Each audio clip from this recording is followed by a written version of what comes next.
Hello friend, Neena education की आज की क्लास में आप सभी का स्वागत है। मैं हूं नीना। चलिए शुरू करते हैं आज की क्लास। आज की क्लास में मैं आप लोगों को पढ़ाने वाली हूं टाना भगत आंदोलन के बारे में। ये जेपीएससी मेंस के सिलेबस के अकॉर्डिंग मैं आप लोगों को झारखंड का इतिहास बता रही हूँ। हमारे मेंस के सिलेबस में झारखंड के इतिहास का भी एक खंड है जहाँ से प्रश्न आएंगे और ये टॉपिक वहाँ से ही लिया गया है। पिछली क्लास में मैंने बिरसा मुंडा आंदोलन को डिटेल से बताया था और आज भी प्रयास करूंगी कि टाना भगत आंदोलन के पूरे कॉन्सेप्ट को आप लोगों को बता सकूं। तो चलिए फिर शुरू करते हैं। झारखंड में बिरसा आंदोलन के बाद दूसरा जो प्रमुख आंदोलन अगर कहा जाता है तो वो है टाना भगत आंदोलन को। यह आंदोलन अप्रैल 1914 में स्टार्ट हुआ था। यह बहुआयामी आंदोलन था। ये किसी व्यक्ति विशेष से संबंधित आंदोलन नहीं था। इसके बहुत सारे आयाम थे। ये 1914 में स्टार्ट हुआ, ये याद रखेंगे। यह एक धार्मिक आंदोलन था जिसका लक्ष्य राजनीतिक था। एक धार्मिक आंदोलन के रूप में टाना भगत आंदोलन आरंभ हुआ था और ये एक जनजाति से ही संबंधित है और इसका स्वरूप बाद में राजनीतिक हो गया। इस आंदोलन की 3 मुख्य मांगे थी। क्या क्या मांगे थी? चूँकि जिस वक्त ये आंदोलन हो रहा था या हुआ था तो अंग्रेजों का ही शासन था और अंग्रेजों के कुचक्र दमन नीति ऐसी थी कि हर एक जाति जनजाति उनसे क्षुब्ध थी। तो इनकी कुछ मांगे थी। स्वशासन का अधिकार, ये स्वशासन का अधिकार मांगते थे। अपने क्षेत्र में जिस प्रकार ये पुरुष से रहते आ रहे थे उसी प्रकार का जीवन ये फिर से जीना चाहते थे। लगान न देने का आह्वान, क्योंकि भूमि ईश्वर की देन है।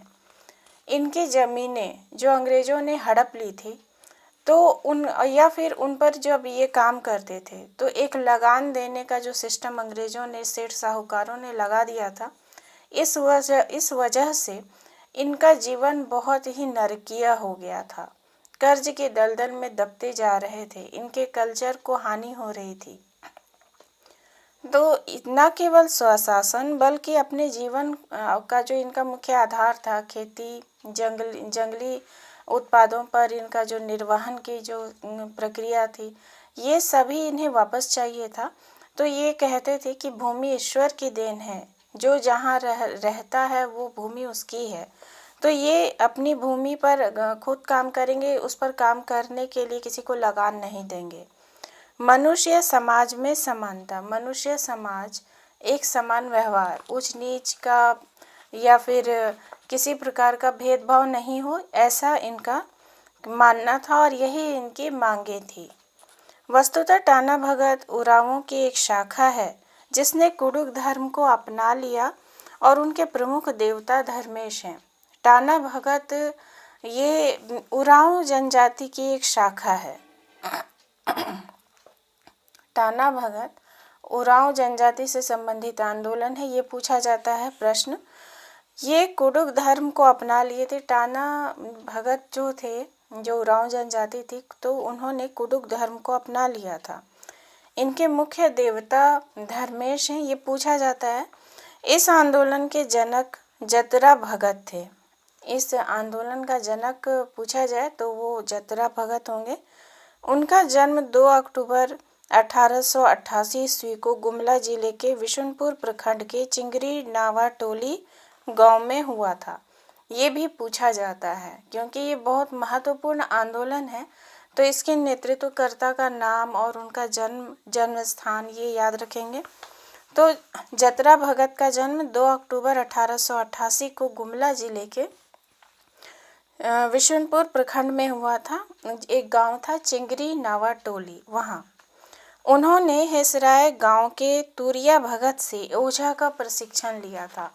उन्होंने ओझा का प्रशिक्षण लिया था क्योंकि जो जाति जनजाति के लोग होते हैं वो भूत प्रेत जादू टोना टोटका में विश्वास करते हैं। तो ये झाड़ फूक का प्रशिक्षण उन्होंने वहाँ लिया था। इन्होंने 1914 ईस्वी में इन्हें आत्मबोध हुआ।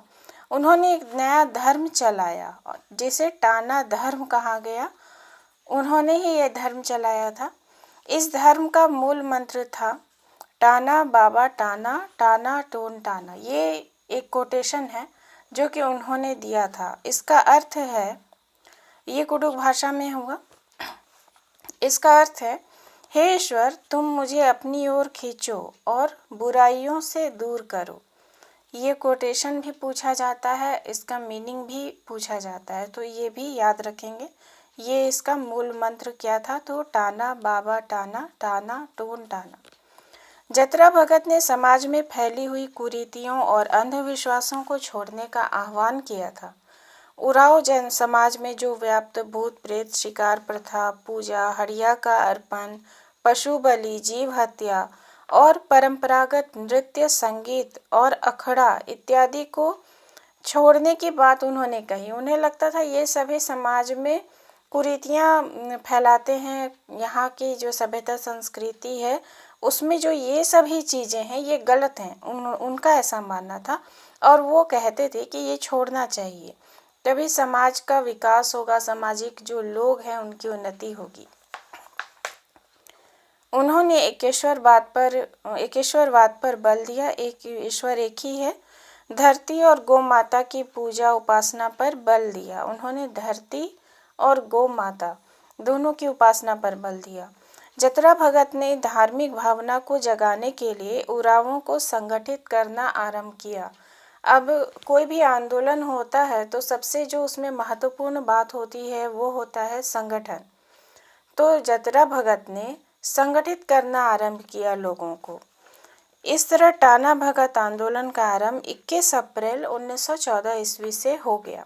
इनके जो बातें थी इसे समाज में लागू करने के लिए, समाज के लोगों को समझाने के लिए, बताने के लिए इन्होंने एक संगठन बनाया, जिससे कि समाज में जो व्याप्त कुरीतियाँ, अंधविश्वास हैं ये सभी समाप्त हों, लोगों का विकास हो।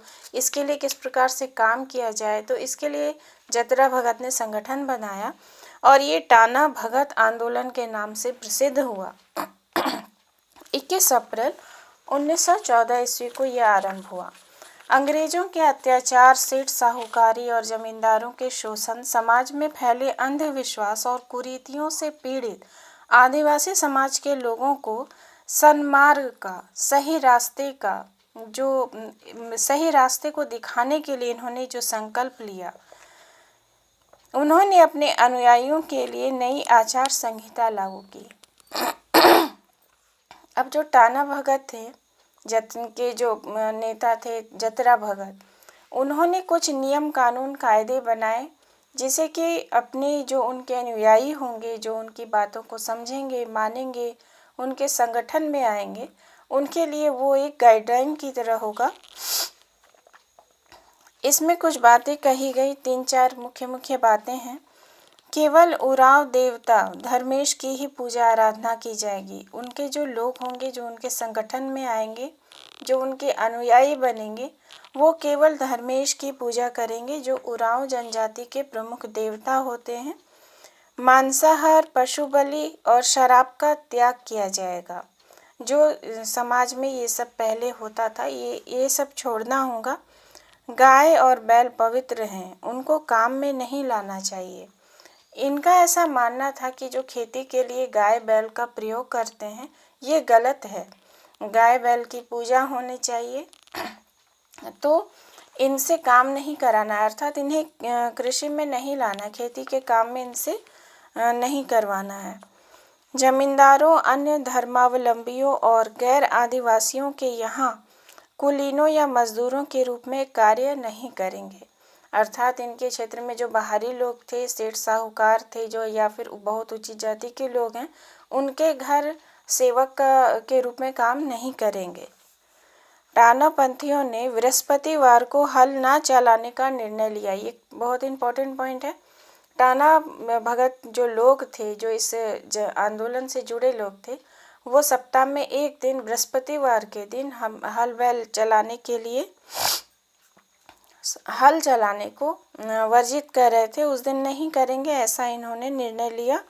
बृहस्पतिवार का दिन इन्होंने विश्राम करने के लिए रखा। ये ऐसा इन लोगों ने आपसी विचार विमर्श करके किया था। उन्होंने चौकीदारी, टैक्स या मालगुजारी देना बंद कर दिया। जो अंग्रेज लगान लेते थे, अलग अलग प्रकार के टैक्स लेते थे, चौकीदारी या मालगुजारी, वो सब ये लोग नहीं देंगे, ऐसा निर्णय लिया अंग्रेज। इसके फलस्वरूप सरकार ने उनके खेतों को नीलाम कर दिया। जतरा भगत को उनके 7 अनुयायियों के साथ 1.5 वर्ष की सजा दी गई। जेल से बाहर आने के बाद उनकी मृत्यु हो गई 1917 ईस्वी में। अब इन सभी वजह से जतरा भगत को अंग्रेजों ने क्या किया, गिरफ्तार कर लिया और 1.5 साल की सजा हो गई उन्हें। और वो 7 अनुयायियों के साथ उन्हें गिरफ्तार किया था, लेकिन जेल के बाहर आने के बाद इनकी मृत्यु हो गई। ये बहुत ही कमज़ोर हो चुके थे और इनकी मृत्यु हो गई 1917 में। लेकिन उनके द्वारा जो ये आंदोलन आरंभ हुआ था, ये निरंतर चलता ही रहा और ये झारखंड में ये एक ऐसा आंदोलन है जो बहुत लंबे समय तक चला। जतरा भगत ने उरांव समाज को मुख्य धारा से जोड़ने का काम किया, क्योंकि उन्होंने जितने भी नियम बनाए, जो कानून बनाए, जो नियम बताए अपने अनुयायियों के लिए, वो सभी ऐसे थे जो कि समाज को ऊपर लाने के लिए काम कर रहे थे, ऊपर लाने के लिए मुख्य धारा से जोड़ने का काम कर रहे थे। 1917 में राजेंद्र प्रसाद से मिले थे जतरा भगत और फिर इसके बाद वो सभी गांधी जी के आंदोलन में शामिल हो गए थे। उन्होंने राजेंद्र प्रसाद ने ही उन्हें गांधी जी से भी मिलवाया था। गांधी जी की अहिंसा की नीतियों को इन्होंने अपना लिया था और स्वतंत्रता संग्राम में शामिल हो गए थे। टाना भगत जनजाति के जो लोग थे वो सभी इतने प्रभावित थे गांधी जी के आंदोलन से कि सभी ने इस आंदोलन में, उनके स्वतंत्रता संग्राम में सम्मिलित होने का निर्णय किया। खादी, तिरंगा और कांग्रेस के प्रति उनकी अटूट आस्था हो गई थी, क्योंकि वो फिर गांधी जी के अनुयायी हो गए। उन्होंने अंग्रेजों का बहिष्कार किया और नारा दिया, अंग्रेजों की क्षय एवं जर्मन की जय। ये एक नारा था जो कि टाना भगत आंदोलन में टाना भक्तों ने दिया था। 1922 ईस्वी में गया कांग्रेस अधिवेशन और 1940 ईस्वी में रामगढ़ कांग्रेस अधिवेशन में टाना भक्तों ने भाग लिया। कांग्रेस का अधिवेशन होता था, वार्षिक अधिवेशन होता था। तो 1922 में और 1940 में टाना भक्तों ने भाग लिया था इस आंदोलन में। रामगढ़ अधिवेशन जब हुआ था तो इसमें टाना भक्तों ने गांधी जी को 400 रुपये की थैली दी थी। उस जमाने में जो अलग अलग प्रकार के आंदोलन हो रहे थे, तो इस प्रकार से पार्टी के काम के लिए दी थी। 1930 ईस्वी में सविनय अवज्ञा आंदोलन के दौरान सरदार पटेल ने कर न देने का आंदोलन जब बारदोली में शुरू किया तो टाना भक्तों ने भी कर देना बंद कर दिया। तो उस समय के जितने भी आंदोलन हो रहे थे उन सब में बढ़ चढ़कर टाना भक्तों ने हिस्सा लिया और लगातार देश की स्वतंत्रता के लिए जितने भी काम होते थे, जितने भी आंदोलन हो रहे थे, उन सब में भाग लेते रहे। टाना भक्तों ने कहा, धरती हमारी है, हम टैक्स नहीं देंगे, क्योंकि अंग्रेज तो यहाँ के नहीं थे। उनका ऐसा मानना था कि हम लोग यहाँ के हैं, ये धरती हमारी है, तो हम लोग टैक्स क्यों दें। इन्होंने करो या मरो का सिद्धांत भी अपनाया। गांधी जी भी इनसे बहुत प्रभावित थे। करो या मरो का नारा इन लोगों का ही दिया हुआ था।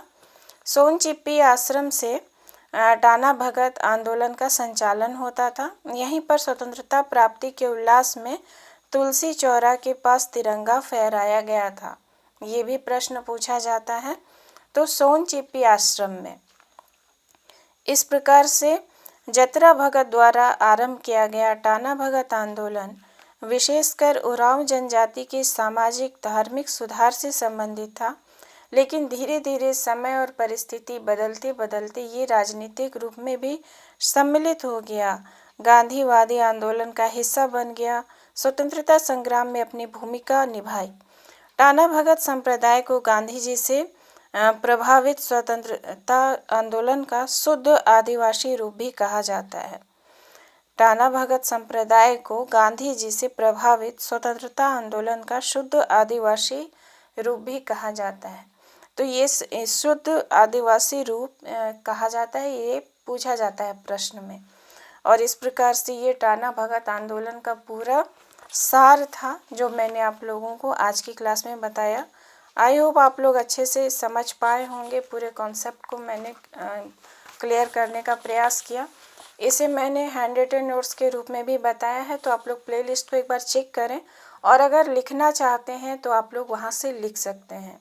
तो चलिए फिर नेक्स्ट वीडियो में हम लोग झारखंड के इतिहास के अगले टॉपिक को देखेंगे, जो जेपीएससी मेंस के ही सिलेबस के अकॉर्डिंग होगा।